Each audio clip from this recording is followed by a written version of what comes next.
भाग 22।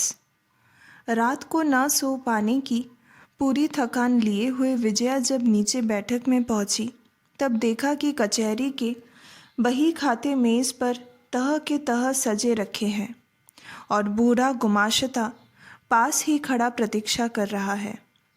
बड़ी विनय के साथ बोला, माँ, आज ये सब वापस मिल जाने चाहिए। उससे 2 घंटे बाद आने के लिए कहकर विजया ने ऊपर का खाता उठा लिया और खिड़की से लगे कोच पर जा बैठी। उसमें मन लगाने की शक्ति ही नहीं रह गई थी। उसकी भटकती नज़रें बार बार हिसाब के अंकों को छोड़कर खिड़की के बाहर यहाँ वहाँ भाग रही थी। सहसा उसने बगीचे के किनारे एक पेड़ के नीचे खड़े वृद्ध रासबिहारी को देखा। परेश से न जाने क्या पूछ रहे हैं और उंगली उठाकर कभी नीचे कमरा कभी ऊपर की छत दिखा रहे हैं। दोनों में से किसी को भी कोई बात सुने विजया ने पलक झपकते क्रूर और कुटिल इशारों का भेद जान लिया। कुछ देर बाद वह परेश को छोड़कर कचहरी की ओर चले गए। परेश घर की ओर आ रहा था। विजया ने खिड़की से हाथ हिलाकर उसे बुला लिया। तुझसे क्या पूछ रहे थे रे? उसने प्रश्न किया।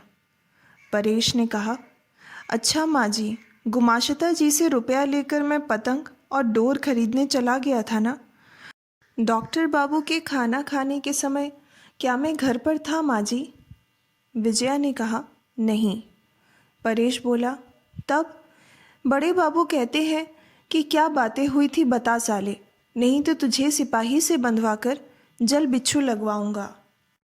मैं बोला, नए दरबान ने तुमसे झूठ मूठ चुगली की है। माँ जी बोली, परेश, तू दौड़कर डॉक्टर बाबू को बुला ला, तुझे अच्छी पतंग डोर खरीद दूंगी, इसलिए ना दौड़ा गया था। लेकिन तुम यह बड़े बाबू से मत कहना माँ जी, तुमसे बताने को उन्होंने मना कर दिया है। नहीं बताऊंगी, कहकर विजया ने परेश को विदा कर दिया और फिर खाता खोलकर बैठ गई। लेकिन इस बार उसकी आंखों के सामने से खाते की लिखावट एकदम लीप पूत कर एकाकार हो गई। रात भर जागने के कारण लाल हुई आंखें असहाय क्रोध से आग की लपटों की तरह धधक उठी। थोड़ी देर बाद ही रासबिहारी ने दरवाजे के बाहर छड़ी की आवाज़ करके धीरे से प्रवेश किया और विजया का ध्यान आकर्षित करने के लिए धीरे से कुर्सी खींचकर बैठ गए। विजया ने खाते से मुंह उठाकर कहा, आइए, आज इतने सवेरे कैसे? रासबिहारी ने प्रश्न का उत्तर ना देकर बेचैनी से पूछा, तुम्हारी आंखें बहुत ही लाल दिखाई दे रही है बेटी, ठंड वंड तो नहीं लग गई? विजया गर्दन हिलाकर बोली, नहीं। रासबिहारी उस पर ध्यान न देकर चिंता प्रकट करने लगे। बोले, बिना बताए तो मानूंगा नहीं बेटी, यह तो रात को अच्छी तरह नींद नहीं आई अथवा किसी प्रकार कुछ नहीं, मुझे कुछ नहीं हुआ। लेकिन इस तरह आंखें लाल होने का कारण तो कुछ न कुछ। विजय को अधिक विरोध न करके काम में मन लगाते देख रासबिहारी रुक गए। थोड़ी देर चुप रहकर बोले, धूप के ही डर से सवेरे सवेरे आना पड़ा बेटी, सारे दस्तावेज देखने हैं। तुमने सुना नहीं, चौधरी लोग घोषणा पत्र की सीमा के संबंध में मुकदमा दायर करने वाले हैं। जमींदारी से संबंधित आवश्यक दस्तावेज वनमाली अपने ही पास रखते थे। एक तो उनकी हमेशा ज़रूरत नहीं पड़ती थी, फिर खो जाने का भी डर रहता था, इसलिए वह कभी उन्हें अपने पास से अलग नहीं करते थे। कलकत्ता से आते समय विजया उन सबको साथ ले आई थी और अपने सोने के कमरे की लोहे की अलमारी में उन्हें बंद कर दिया था। विजया ने मुंह उठाकर कहा, यह किसने कहा कि ये लोग मुकदमा दायर करेंगे? रासबिहारी से जानकार की तरह हंसकर कहा किसी ने नहीं बेटी, मैं हवा से खबर पा लेता हूँ। ऐसा न होता तो क्या इतनी बड़ी ज़मींदारी इतने दिनों चला पाता? विजया ने पूछा, वे कितनी ज़मीन का दावा करते हैं? रासबिहारी ने मन ही मन हिसाब लगाकर बोले, बहुत कम होने पर भी 2 बीघे से क्या कम होगी? विजया ने लापरवाही से कहा। बस, तो फिर वे ही ले लें।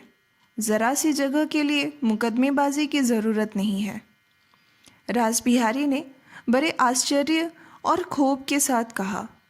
तुम जैसी लड़की के मुंह से ऐसी बात सुनने की आशा तो नहीं थी बेटी।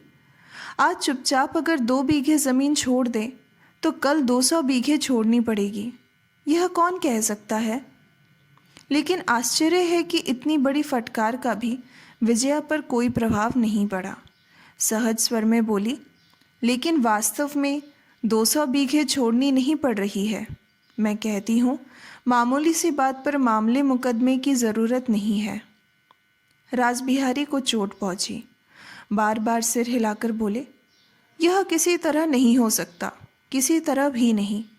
तुम्हारे बापू जब मुझ पर सब कुछ छोड़ गए हैं और मैं जीवित हूँ, तब आसानी से 2 बीघे तो क्या, 2 अंगुल ज़मीन भी छोड़ना अधर्म होगा।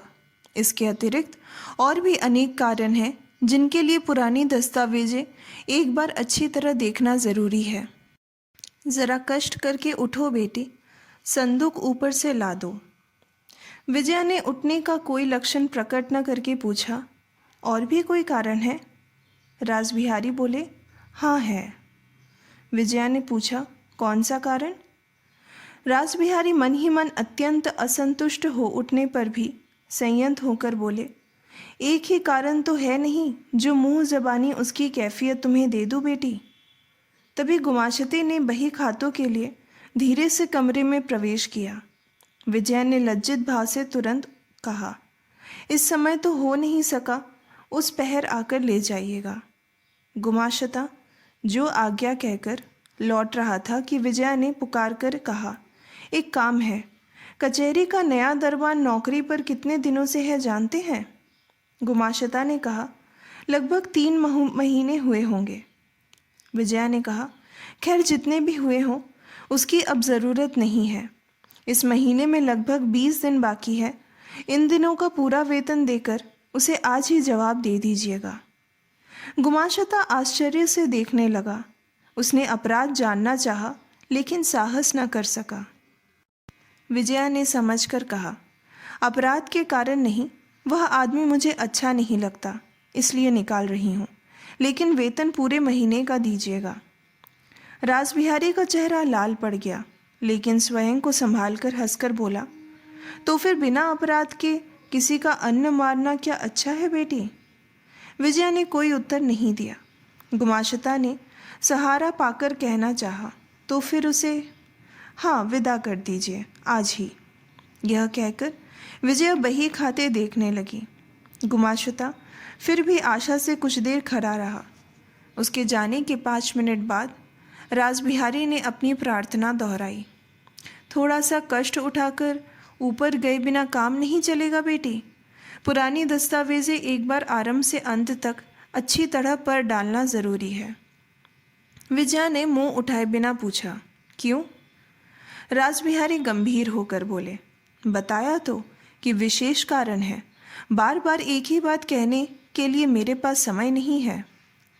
विजया ने बही खाते पर नज़रें गराए हुए धीरे धीरे कहा, सो आप ठीक कहते हैं, लेकिन ठीक कारण तो आपने एक भी बताया नहीं। बताए बिना तुम उठोगे नहीं?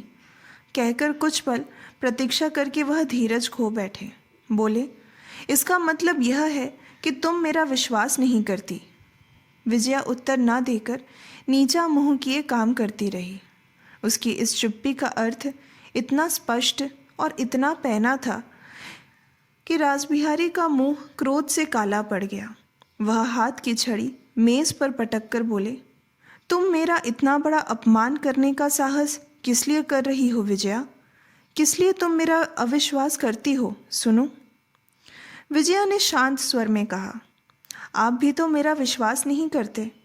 मेरे पैसे से मेरे ही ऊपर खुफिया नियुक्त करने पर मेरे मन में क्या आएगा सो आप निश्चय ही समझ सकते हैं। और फिर मेरी अपनी संपत्ति के मूल दस्तावेज हथियाने का तात्पर्य अगर मैं कुछ और समझकर संदेह करूं, तो क्या यह स्वाभाविक होगा या आपका अपमान होगा? रासबिहारी अवाक रह गए। उनकी इतनी बड़ी चाल कलकत्ता की विलासिता के बीच लाड़ प्यार से पली हुई एक बालिका पकड़ सकती है, यह संभावना उसकी पक्की बुद्धि में स्थान ही नहीं पा सकी। और तो स्वप्न में भी नहीं सोचा जा सकता था कि ऐसी बात बिना संकोच मुंह पर कह देगी। रासबिहारी बहुत देर तक मूर्खों के समान बैठे रहकर फिर कमर कसकर युद्ध के लिए खड़े हो गए। और इस स्वभाव के व्यक्तियों का जो अंतिम शस्त्र है, उसी के तर्कस से निकालकर उन्होंने इस असहाय बालिका पर निर्ममता से चला दिया। कहा, वनमाली की इज्जत रखने के लिए ही मैंने यह सब किया है। बंधु का कर्तव्य होने के कारण ही तुम्हारे चाल चलन पर मुझे नज़र रखनी पड़ी है। एक अनजान अभागे को बुलाकर तुमने सारा दिन उसके साथ बिता दिया। क्या मैं इसका मतलब नहीं समझ सकता? केवल इतना ही नहीं, उस दिन आधी रात तक उसके साथ हंसी मजाक गपशप करके भी तुम्हें संतोष नहीं हुआ। वह रात को कलकत्ता नहीं लौट सका। बहाना करके उसे यहीं रह जाना पड़ा। इसमें तुम्हें शर्म नहीं लगी? लेकिन हम लोगों का मुंह तो घर बाहर काला हो गया। समाज में किसी के भी सामने सिर उठाने की गुंजाइश नहीं रही।